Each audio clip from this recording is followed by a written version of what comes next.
মুভিটি শুরু হয় একজন মহিলাকে দেখানোর মাধ্যমে। তিনি তার ছেলের সাথে অনেক বৃষ্টির মধ্যে বাড়ি ফিরছিলেন, যেখানে পৌঁছে তারা একসাথে খাবার খায় এবং আমরা জানতে পারি ছেলেটির নাম চই। চই তার চোখে সবসময় কাপড় বেঁধে রাখতো এবং তার একটি পাও নকল ছিল। মহিলাটি চইকে বলতে থাকে সে যেন কখনো তার এই চোখের বাঁধন না খোলে। তখনই মহিলার স্বামী ঘরে ফিরে আসে এবং তাদের মধ্যে বাকবিতণ্ডার সৃষ্টি হয়। পরিস্থিতি এতটাই খারাপ হয়ে যায় যে চইর বাবা চইর মাকে মারতে শুরু করে।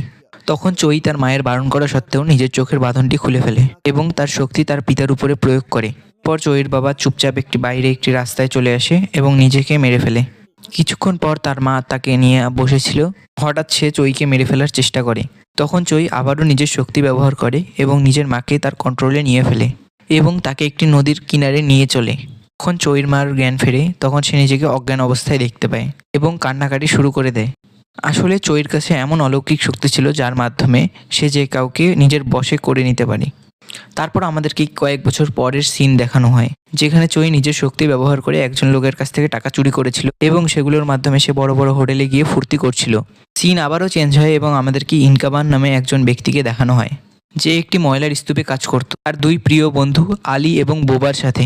কাজ শেষ হওয়ার পর সে তার এই দুই বন্ধুকে নিয়ে পার্কে যায় বার্থডে সেলিব্রেট করার জন্যে। সেখান থেকে আসার সাথে সাথেই একটি দ্রুত গতির গাড়ি ইনকাবানকে ধাক্কা মারে এবং এজন্যই তাকে হসপিটালে ভর্তি করানো হয়। পরের দিন ইনকাবান দ্রুত গতিতে সুস্থ হতে থাকে এবং তার বন্ধুদের কাছ থেকে জানতে পারে যে তার চাকরিটি চলে গিয়েছে। কিছুদিন পরে ইনকাবান ইউটোপিয়া নামে একটি দোকানে চাকরি পেয়ে যায়। আসলে এই দোকানটা জংশিক নামের একটি লোকের দোকান ছিল, যার ইয়াংগং নামের একটি মেয়ে ছিল। নিজের এবং নিজের মেয়ের সম্পর্কে বলার পরে জংশিক ইনকাবানকে জানায় যে কিছুদিন থেকে তাদের দোকানে টাকা চুরি হচ্ছে। ক্যামেরা থাকা সত্ত্বেও তারা কাউকে ধরতে পারছে না। এদিকে ইনকাবান এবং ইয়াংগং এর মধ্যে অনেক ভালো একটি বন্ধুত্বের সম্পর্ক সৃষ্টি হয়ে যায়। পরের দিন আলী এবং বোবা তাদের সাথে ইনকাবান ইয়াংগংকে পরিচয় করিয়ে দেয়। তখনই সেখানে চই চলে আসে এবং সবাইকে নিজের কন্ট্রোলে করে ফেলে। এখন তার শক্তি আরো অনেক গুণ বৃদ্ধি পেয়েছে। এখন সে চাইলেই একই সাথে অনেকজনকে কন্ট্রোল করতে পারে। তারপর চই বসকে জানিয়ে দেয় লকার থেকে টাকা বের করার জন্য। তখন ইনকাবান উপলব্ধি করতে পারে যে সে তার শরীর নাড়াতে পারছে না। তারপরেও সে নিজের সর্বোচ্চ চেষ্টা করে ইনকাবানের কন্ট্রোল থেকে বেরিয়ে আসে। চইয়ের কোনো শক্তিই ইনকাবানের উপর কাজ করছিল না। জীবনে প্রথমবার এমন জিনিস দেখে চই অবাক হয়ে যায়। তারপর সে ইনকাবানকে থামানোর জন্য আলী এবং বোবাকে ব্যবহার করে। তারপরে সে ইয়াংগং এর মাধ্যমে তাকে চাকুর আঘাত করে। ইনকাবান তারপরেও চইকে আটকানোর চেষ্টা করে। তারপর সে তাকে তার বসের দ্বারাই বৈদ্যুতিক শক লাগিয়ে ফেলে এবং এর জন্যই সে অজ্ঞান হয়ে যায়। এই যাত্রায় ইনকাবান বেঁচে গেলেও তার বস মারা যায়। ইনকাবান এবং তার বন্ধুরা সিসিটিভি ফুটেজ জোগাড় করতে আসে। তখন সেখানে চইও চলে আসে, কিন্তু এবার চই একা আসেনি। এবার সে নিজের সাথে অনেক লোক নিয়ে এসেছে। তাকে দেখে আলী এবং বোবা পালিয়ে গেলেও চই সেখানেই লুকিয়ে পড়ে। ইনকাবান তাকে দেখে ফেলে এবং তার উপর হামলা করা শুরু করে। তারা ইনকাবানের পিছু দৌড়াতে থাকে। ইনকাবান বুঝতে পারে যে চই কোনো লোক না থাকলে তার উপর হামলা করতে পারবে না। এটা বুঝতে পেরে ইনকাবান চইয়ের পিছু নেয়। পিছু করতে করতে তারা রাস্তার কিনারে চলে আসে। তখনই ইনকাবান চইকে মারার জন্য নিচে নামে। তখনই কিছু লোক এসে তাকে ধরে ফেলে। চইকে মারার আগে ইনকাবান তাকে ইলেকট্রিক শক দেয়। এই সুযোগ কাজে লাগিয়ে ইনকাবান তার চোখ মুখ ঢেকে ফেলে। তারপর সে চইকে পুলিশের কাছে নিয়ে আসে এবং সব কথা বলে, কিন্তু কেউ তার কথা বিশ্বাস করে না। তার বারণ করা সত্ত্বেও তারা চইয়ের মুখ খুলে দেয়। বলে চই তাদেরকে কন্ট্রোল করা শুরু করে এবং ইনকাবানের উপর গুলি চালায়। তারপর ইনকাবান পালিয়ে রেলওয়ে স্টেশনে চলে আসে, কিন্তু তখনও চই তার পিছু করছিল।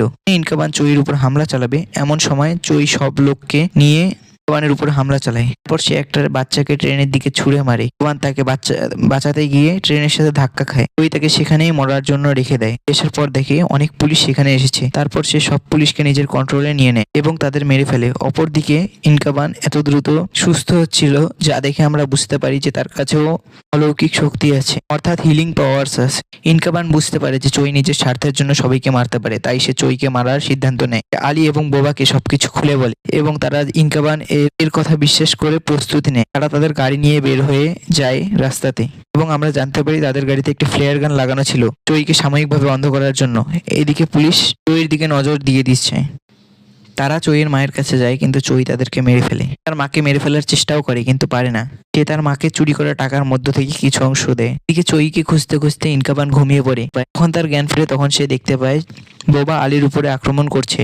ইনকাবান বুঝতে পারে যে চই তাদের আশেপাশেই রয়েছে, এজন্য সে গাড়ি থেকে বের হয়ে তাকে খোঁজা শুরু করে। হঠাৎ সে চইকে একটা বিল্ডিং এর উপরে দেখতে পায় এবং তাই সে বিল্ডিং এ ওঠা শুরু করে। সে অনেক লোককে দেখতে পায় যারা চুরির কন্ট্রোলে ছিল। তারা তাকে এদের মৃত্যুর জন্য দায়ী করতে থাকে। ইনকাবান বলে সব দোষ চইয়ের। কিন্তু চই ওই লোকদের দ্বারা বলায় যে চই আগে কাউকে মারতো না, কিন্তু ইনকাবানের জন্য তাদেরকে মারতে হচ্ছে। চই এক এক করে সবাইকে নিচে ফেলতে থাকে। ইনকাবান তাদেরকে আটকানোর চেষ্টা করে কিন্তু কিছু করতে পারে না। বাইরে আসার সাথে সাথে বোবা ও আলী চইয়ের উপর ফ্লেয়ার গান দিয়ে আক্রমণ করে, কিন্তু তাদের ফ্লেয়ার গান কাজ করে না। চই তাদেরকেও নিজের বশে করে ফেলে। চই বাইরে এসে তাদেরকে অনেক খোঁজে কিন্তু পায় না। দোকানে ফিরে আসার পর সে দেখতে পায় তার বন্ধু দুইজন ফাঁসিতে ঝুলে রয়েছে। এমনকি সে নিজেও উপলব্ধি করে যে সে ফাঁসিতে ঝুলে রয়েছে। আসলে চই তাকে অজ্ঞান করে ফেলেছিল। ভাগ্যক্রমে ইনকাবান একটি চাকু পেয়ে যায় এবং তার মাধ্যমে সে নিজেকে মুক্ত করে ফেলে, কিন্তু অনেক চেষ্টা করার পরেও সে তার বন্ধুদের বাঁচাতে পারে না। ফিরে আসার সময় চই ইয়াংগংকে তার সাথে নিয়ে নেয়, কিন্তু ইনকাবান তা দেখে ফেলে। সে দ্রুত গতিতে তাদের গাড়ির পিছু নেয়। চই তাকে দেখে ফেলে এবং তার দিকে অনেকগুলো গাড়ি পাঠিয়ে দেয়। ইনকাবান বন্ধুদেরকে দেখতে পায় যারা তাকে একটি বাটন ব্যবহার করতে বলছিল, যার মাধ্যমে গাড়িটি অনেক দ্রুত গতি অর্জন করবে। এদিকে চই ইয়াংগংকে নিয়ে একটা উঁচু ইমারতে চলে আসে। ইনকাবান যখন সেখানে আসে সে চইকে দেখতে পায়। তাকে দেখার সাথে সাথেই সে তাকে মারতে চায়। সে দেখতে পায় ইয়াংগং একটি উঁচু জায়গায় দাঁড়িয়ে আছে। এই সুযোগে চই তার উপর গুলি করতে থাকে এবং তাকে মারতে থাকে। চই তার মনোযোগ সরানোর জন্য তাকে মেন্টালি ব্ল্যাকমেল করতে থাকে। এর কারণে চইয়ের মনোযোগ সরে যায় এবং ইনকাবান তাকে থেকে নিয়ে লাফ দেয়।